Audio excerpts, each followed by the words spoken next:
gros autour de nous. Vous en avez un déjà au bout du camion là-bas, là, qui est déjà pas mal. Hein. Un mâle adulte en moyenne, on est sur un poids de à peu près 1 tonne 2, voire 1 tonne 5. Hein. Le record ici sur le site, a été un gros mâle qui faisait 1 tonne 682. Donc c'est vraiment des monstres. Hein.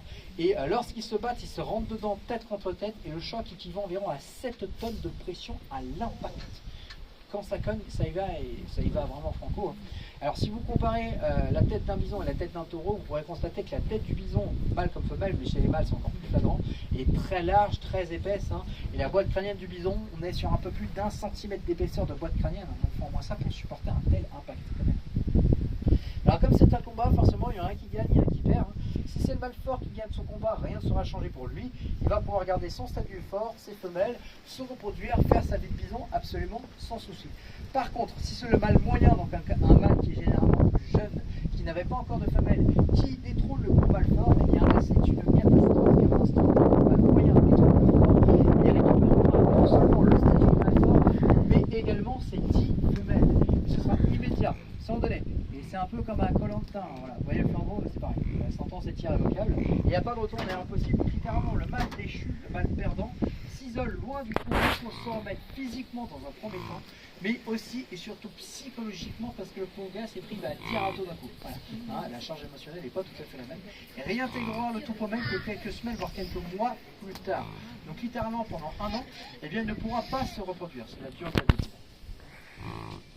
Et ben, il cherche sa maman. Là, le son qu'il fait en fait, c'est un jeune mâle qui cherche sa maman. Et je pense que sa maman est derrière.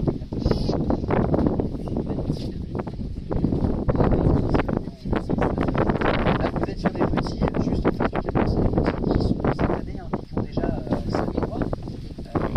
Ils sont déjà sur un poids moyen d'une centaine de kilos. Hein.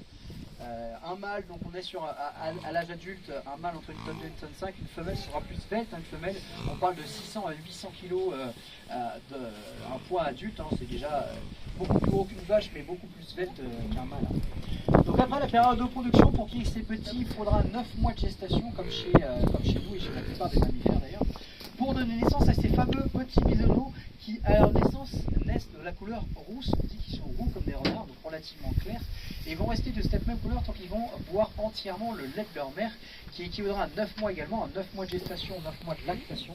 Et tant que le petit boit le lait de sa mère, il reste tout roux comme un renard. Et c'est en grandissant, en diversifiant son alimentation, comme ceux que vous avez par là, vers l'âge de 4-5 mois, qui vont manger autre chose que de l'herbe, donc notamment d'autre chose que du lait, pardon, notamment de l'herbe. C'est là qu'ils vont changer de couleur pour devenir bruns comme les adultes, tout simplement.